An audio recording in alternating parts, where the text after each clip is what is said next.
PCL এর শিরোপা জিতে উল্লাসে বাঁচতে পেশোয়ার জালমি।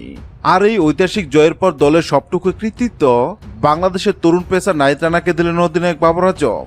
ম্যাচ শেষে পুরস্কার বিতরণ অনুষ্ঠানে বাবর স্পষ্ট জানিয়ে দিলেন, রানা সেই বিধ্বংসী স্পেলেই তাদের জয়ের পর সহজ করে দিয়েছে।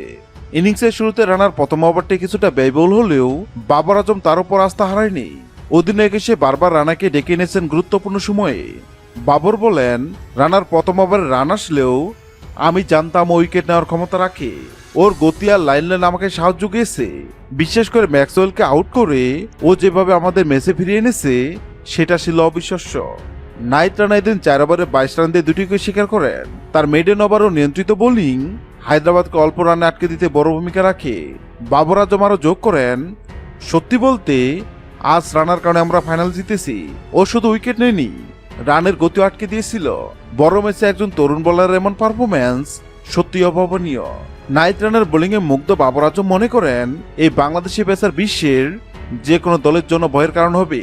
হ্যাঁ দর্শক, যদি ভিডিওটি ভালো লাগে লাইক দিবেন এবং সাবস্ক্রাইব আমাদের চ্যানেলের সঙ্গে থাকবেন। ভিডিওটি দেখার জন্য আপনাকে অসংখ্য ধন্যবাদ।